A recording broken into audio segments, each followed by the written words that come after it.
Eh bien salut les gens, je suis Crazy Bomb et dans cette vidéo je vais vous expliquer mon coup de gueule en ce qui concerne Batman v Superman, l'aube de la justice. Comme beaucoup d'autres fans de super-héros en tenue moulante, j'étais curieux de voir cette nouvelle réalisation signée Zack Snyder, pour savoir s'il allait réussir le challenge de créer une adaptation digne de ces deux symboles héroïques. Une séance plus tard, mon verdict ne s'est pas fait attendre. J'ai adoré, oui. Or après avoir consulté plusieurs critiques sur ce film, beaucoup de personnes l'ont détesté et ils le prouvent en mettant des notes absolument chaotiques. Et quand j'ai lu ou écouté les avis à ces propos, je me suis rendu compte que la plupart n'étaient pas mûrement réfléchis. Mais attention, toi, vil gredin caché derrière ton écran qui a un avis différent du mien. C'est normal que chacun d'entre nous ait ses propres goûts. Face à n'importe quelle œuvre, on n'a pas la même façon de voir ou d'entendre. Encore heureux. Ce qui m'a gêné dans cette affaire, ce sont les arguments qui sont ultra foireux, sans déconner. En conséquence, j'ai compilé ces critiques injustifiées en 7 points afin de les parcourir rapidement, afin de mieux comprendre les soi-disant défauts reprochés à ce film qui justifieraient des cotations plus bas que les comédies détestables. Ah, au fait, ça va chier du spoil, les enfants, c'est parti. Les héros dénaturés. Beaucoup de personnes ont été littéralement choquées de ce nouveau Batman qui est extrêmement violent et en revient à tuer des criminels dans le feu de l'action. Devinez quoi, Batman a toujours utilisé des armes mortelles et ça depuis son premier comics.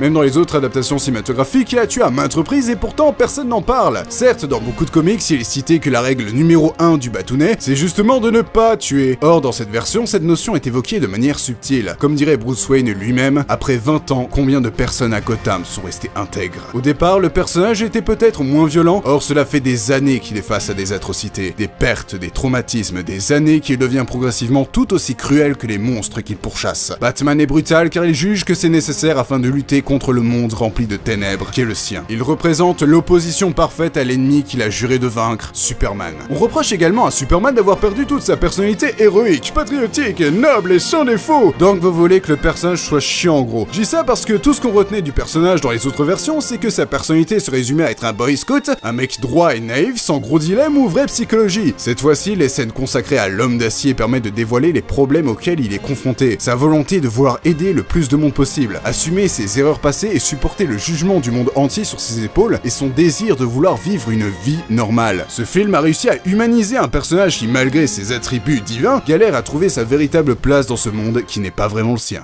Pas assez de baston, trop de blabla, c'est trop lent. À travers le film, à aucun moment je ne me suis dit, cette scène est inutile. Où est la zapette? On peut passer à autre chose, SVP, car tous les dialogues permettent de dévoiler des aspects des personnages principaux, de connaître leurs motivations, leurs craintes et surtout ce qui pourrait les amener à se taper sur la tronche. Le film consacre son temps à cela et permet de mieux s'investir quand la baston finale entre les deux héros a lieu. La confrontation n'est pas que physique, mais elle oppose aussi les idéologies. Qu'est-ce que la justice? Qui a le droit de l'appliquer? Qui est le véritable ennemi au final? Perso, ça m'aurait fait chier de voir 2h30 de film avec uniquement des images de synthèse qui se battent sans comprendre pourquoi. Pas assez d'explications ou de dialogue. Faut savoir ce que vous voulez, merde! Comme je l'ai dit plus tôt, les éléments de l'intrigue sont détaillés de A à Z et ceux qui ne sont pas encore développés sont conservés pour les futurs films à venir comme celui consacré à Wonder Woman. Même si une scène de dialogue en plus avec elle, ça aurait pas été du luxe. Par contre, il y a une scène pour laquelle je suis d'accord. Pour le public lambda, ça doit être difficile à suivre si on connaît pas les comics. Je parle de la scène du rêve de Bruce qui rencontre Flash via un portail spatio-temporel. Car oui, il peut voyager dans le temps avec sa super vitesse, etc.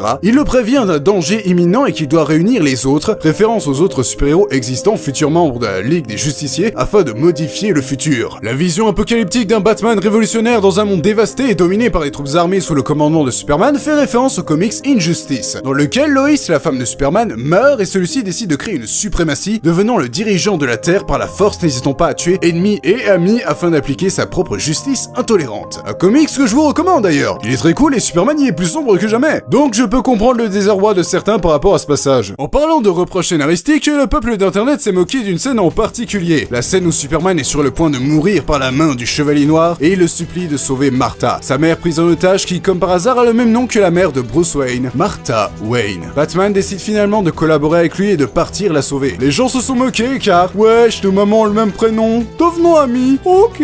Apprenez à analyser ce qui est dit implicitement. C'est à ce moment que Batman réalise que Superman, étant considéré comme jusque-là comme un monstre destructeur sans état d'âme, a lui aussi une famille, des valeurs à protéger et qu'au final leurs buts ne sont pas si différents. Batman ne lui a pas pardonné ce qui s'est passé à Metropolis, mais il a compris qu'il devait s'allier pour faire ce qui devait être fait, sauver des vies comme ils l'ont toujours fait. Pas assez d'humour. Donc ça veut dire qu'un film qui n'a pas de dose d'humour est un mauvais film. Ok, donc 12 Years as a Slave, un chef-d'œuvre parlant de l'esclavage, peut aller se faire foutre. Allez dans la poubelle, t'es pas drôle. Apporter des touches d'humour excessives dans un film de super-héros est une tendance, voire un cliché qui provient des films Marvel. Pour ceux qui ne le savent pas, Marvel et DC sont deux compagnies différentes, avec leurs héros, univers qui leur sont propres. J'ai beau aimer les films Marvel pour leur côté de l'autodérision, toutefois ça devient lourd à force, même dans les scènes où des gens meurent autour d'eux, les personnages arrivent à faire des vannes comme s'ils préparaient un sketch. Batman v Superman apporte des thèmes assez matures et sombres, ajouter des touches d'humour à des personnages qui vivent des événements tragiques, ce ne serait pas approprié. Y a des personnages inutiles tels que Lois ou Alfred,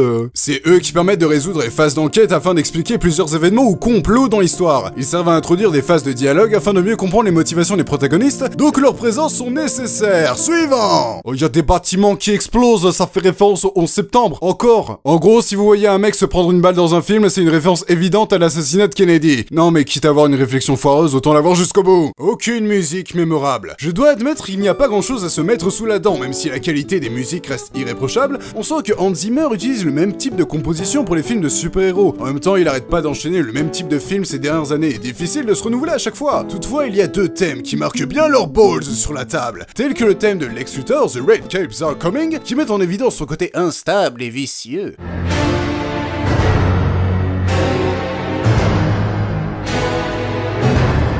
Ensuite, le thème de Wonder Woman, Is She With You? Ce son de guitare électrique rajoute un côté vraiment warrior et imposant quand elle apparaît sur le champ de bataille.